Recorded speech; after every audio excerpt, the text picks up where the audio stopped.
Good morning, calendar keepers. Pam here. Today I thought I would share with you one of my tomato plants. And the variety I'm going to share with you is the Chocolate Sprinkles Cherry Tomato. Now I'm sure most of you are familiar with the tiny little salad tomato that's called a Sweet 100, right? They're very small little tomatoes that you can just sprinkle whole in a salad and eat it. Well, these guys are double the size of those, but they're still a very small tomato that's perfect for a salad as well. It's definitely not a sandwich tomato where you can slice it and put one whole slice on the bread, right? This is the small version. But what I want you to notice from this video is the beautiful colors of this Chocolate Sprinkles tomato. Guys, it's a vibrant red, and it's several different tones of red in the tomato skin. But what's so beautiful is it has that chocolate round stripe that's in it, a pattern in it that makes it a beautiful tomato to grow in a flower pot. So I hope that my camera here will do it justice where you can see how pretty it is. Now let's talk about the fruit. The fruits are firm. It's considered a full-bodied tomato. It sounds like I'm talking about coffee or tea when I say full-bodied, doesn't it? But it has a sweet tomato flavor with a high Brix level. Now, Brix level just simply means it's the measurement of the sugar content in the tomato.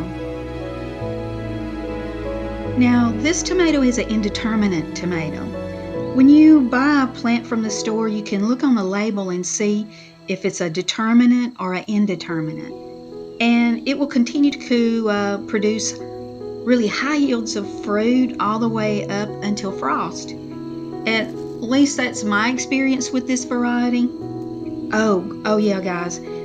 This variety also is crack resistant. I've never had any of my tomatoes to crack with this tomato. Now the Chocolate Sprinkles variety produces its fruit in trusses, and trusses it's just a cluster of smaller stems where the fruit develops. Large tomatoes won't develop in clusters, but your smaller varieties of tomatoes will develop in clusters, and that's called truss.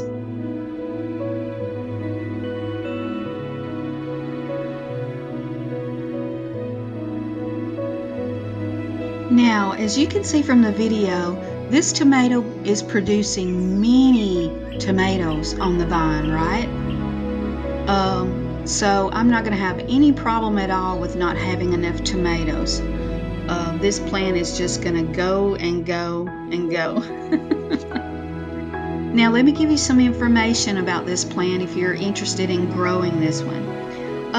Like most tomato plants, it's going to have at least 6 hours of sun. And it likes full sun, of course. And if you're planting it in a row, like in a garden, normally you're going to space this tomato plant probably about 36 inches apart. And let me tell you guys, now this plant, for me, I've got this one you're looking at right here actually in a big flower pot. But my tomato plant, it's already 7 feet tall. Now this variety is supposed to grow in height anywhere from 5 to 7 feet, but it's definitely already 7 feet tall. And if it does grow any more than that, I'm probably going to cut the top of it off to make it stay compact, right? I don't want that getting any taller than that because I want the plant to stay low and bushy. Although 7 foot tall is not very low, but you get the idea when you have it in a flower pot. because I'm also using it for the beauty of the pot when you're growing it for a patio. So it's a beautiful patio tomato for me. Well, friends, I hope this video inspired you to try and grow tomatoes in a flower pot. And you know, I can't end the video without giving you guys our calendar dates.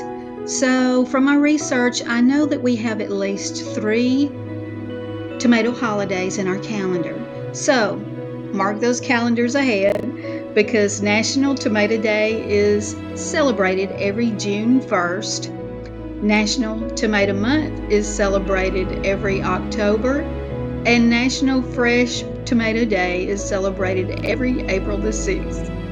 All right, guys, we'll catch you on the next video. Happy holidays.